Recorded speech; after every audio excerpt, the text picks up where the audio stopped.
Hola, ¿qué tal? Et bienvenue sur la chaîne des personnes qui souhaitent avoir un style de vie beaucoup plus sain.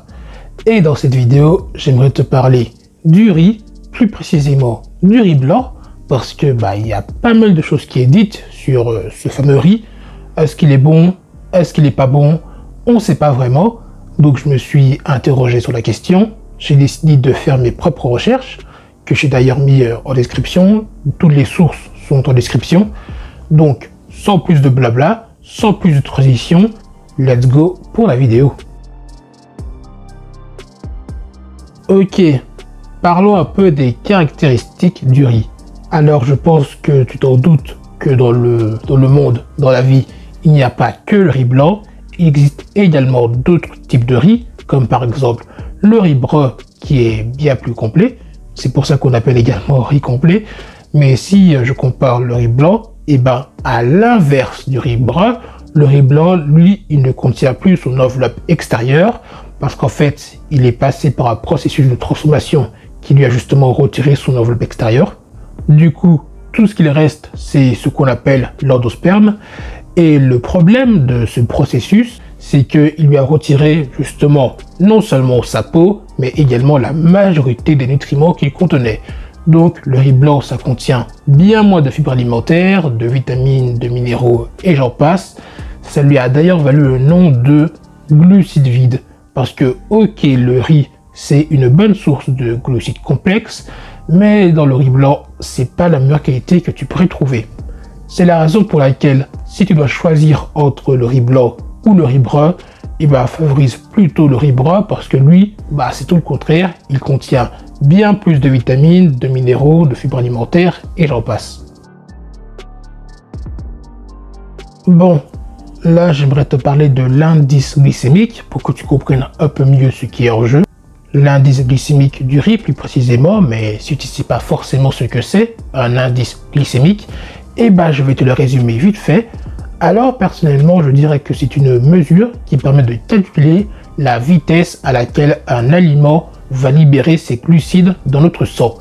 Et donc, plus l'indice glycémique est élevé et plus le sucre sera libéré rapidement dans notre corps, sauf que c'est pas une bonne chose parce que ça va créer ce qu'on appelle un pic de glycémie et ces pics de glycémie ont pas mal d'inconvénients. Par exemple, c'est eux qui sont responsables des fringales, qui sont responsables de ton manque d'énergie, puisque ton énergie, il fait ça et après il fait ça. Et bien d'autres soucis dans lesquels je ne vais pas m'étendre dans cette vidéo parce que c'est pas le sujet. Mais en fait, ce qu'il faut savoir sur l'indice glycémique, c'est qu'il en existe 3. Il y a l'IG bas qui va de 0 à 55, l'IG moyen qui va de 56 à 69, et l'IG haut qui est supérieur à 70. Et ce qu'il faut savoir sur le riz blanc, c'est que lui, il a un IG de 64, ce qui fait qu'il a un IG assez moyen. Alors que si je prends le riz brun, lui, il a un IG de 55, donc il est IG bas. Et ça, c'est très certainement dû aux fibres alimentaires qu'il contient, parce que les fibres alimentaires, leur particularité, c'est qu'ils permettent de ralentir l'absorption du sucre dans notre sang.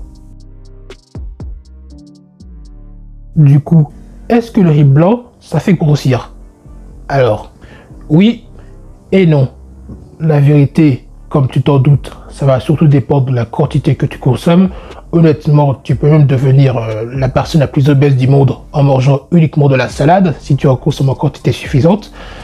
Ce qu'il faut savoir avec le riz blanc, c'est qu'il contient plus ou moins 350 calories pour 100 grammes et c'est quasiment équivalent pour le riz brun. Ce qu'il faut savoir avec les calories, c'est qu'il ne faut clairement pas les diaboliser. C'est pas parce qu'un aliment est riche en calories qu'il est forcément mauvais pour la santé. Exemple, les flocons d'avoine, qui est l'un des aliments les plus sains qui existent, contient également plus de 300 calories pour 100 grammes. C'est dû au fait que comme tous ces aliments contiennent énormément de glucides, les glucides c'est l'un des macronutriments les plus caloriques, ce qui explique pourquoi elles contiennent autant de calories. N'empêche que voilà, faut pas les diaboliser, tu peux quand même en consommer, c'est pas grave. Fais juste attention à en consommer avec modération. Parce que comme on dit, la modération c'est la mère de toute sûreté. Non, personne ne dit ça, mais je pense que c'est un fait quand même. Du coup, est-ce qu'il faut continuer à consommer du riz blanc? Alors, personnellement, après toutes les informations qu'on a eues jusque-là, je te dirais que ça dépend de ton cas. Si tu as envie de faire une prise de masse parce que voilà, tu es un gars qui fait de la musculation et que tu as envie de prendre un peu de poids, alors là, oui, le riz blanc peut t'y aider parce que c'est assez calorique et assez riche en glucides. Et les glucides, bah, c'est ce qu'il faut pour prendre du poids. Mais si tu souhaites mais si tu n'as pas forcément d'objectif de compétition, bah, favorise plutôt le riz brun parce qu'il contient bien plus de vitamines, de fibres alimentaires, même d'antioxydants. En fait, il contient bien plus de nutriments que le riz blanc. Donc, à long terme, ce sera beaucoup plus bénéfique pour la santé. Même si en termes de calories, les deux sont quasiment équivalents. Sauf que le riz blanc, bah, ça coûte quand même bien moins cher. Mais le riz brun, bah, lui, il est beaucoup plus qualitatif. J'espère que cette vidéo t'aura plu, que tu en auras appris un peu plus sur le riz blanc, sur le riz brun, sur le riz en fait. Le choix, il t'appartient, c'est à toi de décider si tu as envie de continuer à consommer du riz blanc ou pas. C'est la raison pour laquelle je t'ai fourni toutes ces informations. D'ailleurs, si ce type de contenu t'intéresse, sache que j'ai une newsletter où j'aborde ce type de sujet beaucoup plus souvent. C'est le premier lien en description. Et sur celui-ci, je parle beaucoup plus souvent de style de vie sain et de nutrition. Sur ce, je te dis à la prochaine et surtout, prends soin de toi.